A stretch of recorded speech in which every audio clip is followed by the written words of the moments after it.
Aliens.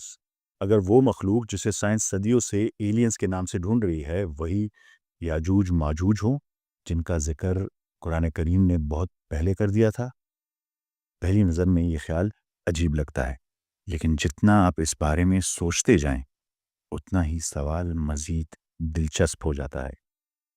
ذرا ایک لمحے کو ٹھہر کر سوچیں، اب تک سائنس 5500 سے زیادہ ایسے پلانٹس کی تصدیق کر چکی ہے جو ہمارے سورج کے علاوہ دوسری دنیاؤں دوسرے سولر سسٹم میں گھوم رہے ہیں۔ ان میں سے درجنوں پلانٹس اس جگہ پر ہیں جسے ہم قابل رہائش یا ہیبیٹیبل زون کہتے ہیں، جہاں پانی لیکوڈ حالت میں رہ سکتا ہے، یعنی زندگی کے لیے بنیادی شرط پوری ہو سکتی ہے۔ ان سب میں ایک نام بار بار سائنسدانوں کے گفتگو میں آتا ہے، کیپلر 452b۔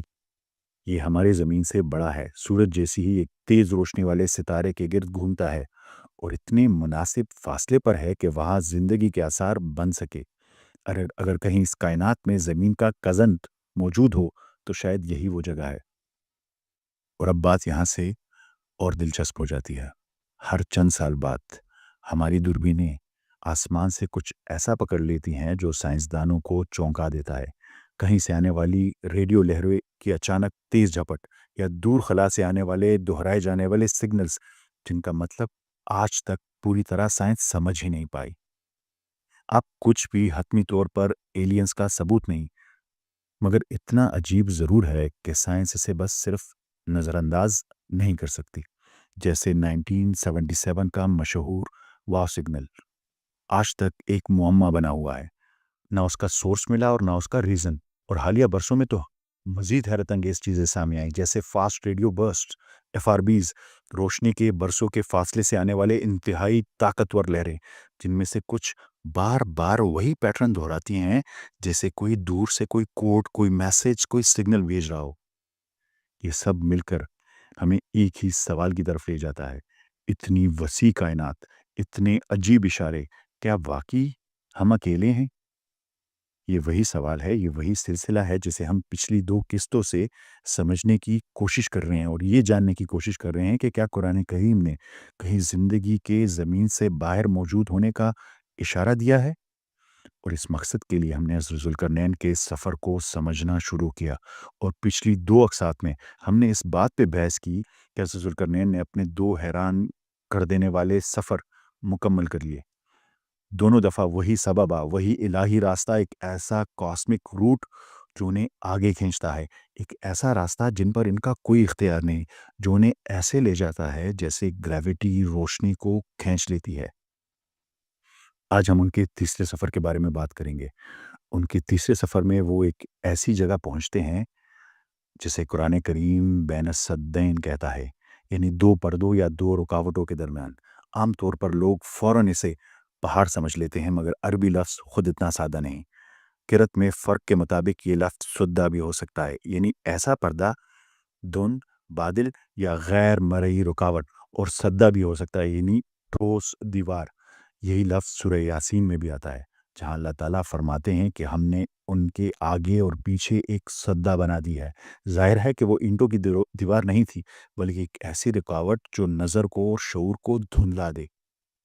تو حضرت ذوالقرنین کس چیز کے 2 پردوں کے بیچ سفر کر رہے تھے؟ فلکیات، کاسمولوجی، ایسٹرونومی میں اس کی سب سے قریبی مثال نیبیولا ہے۔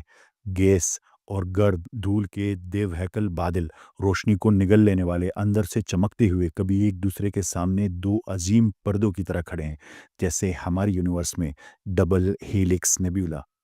اب سوچیں، حضرت ذوالقرنین ایک ایسے سیارے پر پہنچتے ہیں جو 2 ایسے ہی کاسمک کلاؤڈز کے درمیان گھرا ہوا ہے، اور وہاں کے لوگ بات سمجھنے میں کمزور۔ شاید ماحول نے ان کی ذہنی ساخت بدل دی، شاید ارتقائی راستہ مختلف تھا، لیکن ایک بات واضح ہے، یہ دنیا زمین جیسی نہیں تھی۔ وہاں لوگوں کا خوف کیا تھا؟ یہ لوگ ڈرے ہوئے تھے۔ ان کا دشمن کوئی قریبی قبیلہ نہیں، کوئی سلطنت نہیں، بلکہ گوگ اینڈ مگوگ تھے، یعنی یاجوج اور ماجوج، ایسی مخلوق جو جہاں پہنچتی ہے تباہی چھوڑ جاتی ہے۔ وہ قوم حضرت ذوالقرنین سے کہتے ہیں کہ ہمارے لیے ایک سدہ، غیر مرئی رکاوٹ بنا دے، اگر وہ پتھروں کی دیوار چاہتے تو کوئی اور لفظ استعمال ہوتا. یہ بالکل جدید الفاظ میں ایک ایٹماسفیرک شیلڈ یا فورس شیلڈ کی طرف اشارہ لگتا ہے. حضرت ذوالقرنین جواب دیتے ہیں کہ جو طاقت میرے رب نے دی ہے وہ بہتر ہے، یعنی میرے پاس وہ ذرائع ہیں جو اللہ تعالیٰ نے پہلے ہی عطا کر دیے ہیں. پھر وہ ایک ردمہ کثیر تہ ملٹیپل لیئرز والی رکاوٹ بنانے کا فیصلہ کرتے ہیں. قدیم لغت میں ردم ایسی چیز کو کہتے ہیں جو تہ در تہ بادلوں کی طرح ہو، بالکل گیشیس لیئرز جیسی، نہ کہ کوئی پتھر کی دیوار. وہ دیوار جو دیوار تھی ہی نہیں. قرآن کریم کہتا ہے کہ وہ لوہے کی چادریں جوڑتے ہیں، انہیں گرم کرتے ہیں، پھر پگھلا ہوا تانبا چھڑاتے ہیں. ظاہر میں تو لگتا ہے جیسے کوئی دھاتی دیوار میٹل کی دیوار بن رہی ہو، مگر حقیقت میں ایسی دیوار زمین پر کبھی نہیں بنی. یہاں موڑ آتا ہے. آپ جانتے ہوں گے کہ جب گرم لوہا اور پگھلا ہوا تانبا آکسیجن کے ساتھ ملتے ہیں تو ہائیڈروجن اور میتھین گیسز پیدا ہوتی ہیں. انتہائی ہلکی، آسانی سے اوپر اٹھنے والی اور کم کشش شکل، کم گریوٹی والے پلانٹس پر یہ گیسز اوپر جا کر ایٹماسفیرک حیض کی تہہ بنا سکتی ہیں. اب بات واضح ہو جاتی ہے. ردم یا ردمہ لیئرڈ ایٹماسفیرک بیریئر، یعنی حضرت ذوالقرنین کوئی پتھر کی دیوار نہیں بنا رہے تھے، بلکہ یاجوج ماجوج کے سیارے کے گرد گیس بیسڈ پروٹیکٹیو شیلڈ بنا رہے تھے، فورس شیلڈ بنا رہے تھے. یہ رکاوٹ روشنی کو روک سکتی تھی، نظر کو دھندلا سکتی تھی، اپنی ہی ساخت کو دوبارہ بھر سکتی تھی، دوبارہ ریپیئر کر سکتی تھی. یہی وجہ ہے کہ روایت میں آتا ہے کہ یاجوج ماجوج روزانہ اس دیوار کو کھودتے ہیں، اور جب سورج کی جھلک دکھنے کے قریب ہوتے ہے تو وہ رکاوٹ خود بخود بھر جاتی ہے. پتھر کی دیوار کبھی آپ نے خود سے صحیح ہوتے دیکھی ہے؟ مگر گیس کی لیئرز ہمیشہ بدلتی، پھیلتی، سکڑتی رہتی ہیں اور روشنی کو بھی روک سکتی ہیں. جب بھی اللہ تعالیٰ کا حکم ہوگا تو یہ رکاوٹیں ٹوٹ پڑیں گی اور یاجوج ماجوج ہر بلندی سے نکلتے چلے آئیں گے. جیسے سورہ انبیاء میں ہے، اگر یہ زمین کی کوئی دیوار ہوتی تو نہ اس کے پیچھے اربوں مخلوقات چھپ سکتی تھی، نہ زمین اس کے اوپر، نہ جہاز اس کے اوپر سے گزرنے سے رک سکتا تھا، نہ وہ خود بخود ٹھیک ہو سکتی تھی. اور احادیث میں یاجوج ماجوج کی جسمانی شکلیں، کانوں کے سائز، افزائش کے رفتار، سب کچھ انسانی دنیا سے بالکل الگ لگتا ہے. یہ سب ایک ایکسٹرا ٹیریسٹریل ورلڈ کی تصویر بناتا ہے. حضرت ذوالقرنین کے تینوں سفر، ہر بار سبابہ یعنی آسمانی راستہ، کاسمک روٹ، اور ہر بار ایک عجیب نیا مکان، ایک بلیک ہول کا کنارہ، ایک ستاروں کے پیدا ہونے کا علاقہ، دو نیبیولا کے درمیان کا سیارہ، اور ایک ایسی دنیا جہاں ایک مخلوق قید ہو جو انسانی دنیا سے بالکل مختلف ہو. یہ سب اسی پیغام کا تسلسل ہے جو حضرت موسیٰ اور حضرت خضر کی داستان میں دیا گیا تھا. یعنی ہر چیز کا راز فوراً سمجھ نہیں آتا، کچھ حقیقتیں پردوں میں چھپی ہوتی ہیں. حضرت ذوالقرنین کی کہانی بھی انسان کی نظروں کے دائرے سے آگے جھانکنے کی دعوت ہے. پر ہم صرف ریسرچرز ہیں اور ہمارا علم بہت محدود ہے.